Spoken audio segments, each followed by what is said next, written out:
कोल्हापुरात लोकसभा निवडणुकीचा प्रचार आहे तो अगदी शिगेला पोहोचलेला आहे। महाविकास आघाडीकडून शाहू महाराज आणि महायुतीकडून संजय मंडलिक अशा पद्धतीचा सामना येतो या ठिकाणी पाहायला मिळतोय। नेत्यांच्या सभा आहेत या ठिकाणी होत आहेत, मात्र सर्वसामान्य नागरिकांना काय वाटतं, त्यांच्या मनामध्ये कुणाची हवा आहे हे आपण जाणून घेणार आहोत। त्यासाठी महाद्वार रोडवर आलेलो आहे आपण। महाद्वार रोडमध्ये आपण इथले जे व्यापारी आहेत किंवा इथले जे ग्राहक येतात त्यांना विचारूया। दादा मला सांगा, कोण कोण उमेदवार आहेत कोल्हापूरमध्ये?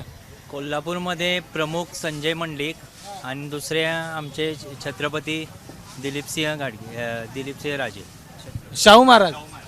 कुणाचं पारडं जास्त जड आहे? मंडलिक। कसं काय? कारण ही देशाची निवडणूक असल्यामुळं नरेंद्र मोदींना पंतप्रधान बनवण्यासाठी मंडलिकांना मतदान होणार आहे। कुणाचं पारडं जड आहे वाटतं तुम्हाला? कोण निवडणुकीला उभं राहिले?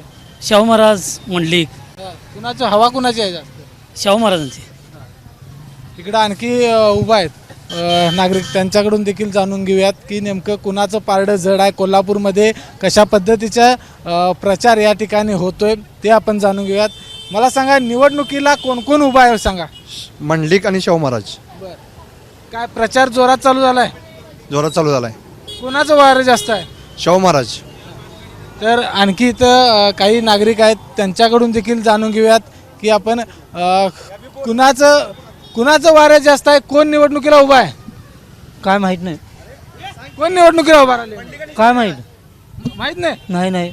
बर, इकडे हे नागरिक आहेत, त्यांना विचारूया, कोण निवडणुकीला उभा राहिले? मंडलिक आणि शाहू महाराज।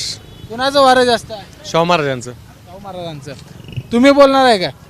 कोण निवडणुकीला काय घाबरलंय? अपराधासारखं वाटतंय मला। असं वाटतंय प्रधानमंत्री 5 साल के लिए नरेंद्र मोदी हो जाए। नमस्कार। तर बघितलं या ठिकाणी संमिश्र प्रतिक्रिया आहेत त्या नागरिकांच्याकडून येताना पाहायला मिळत आहेत।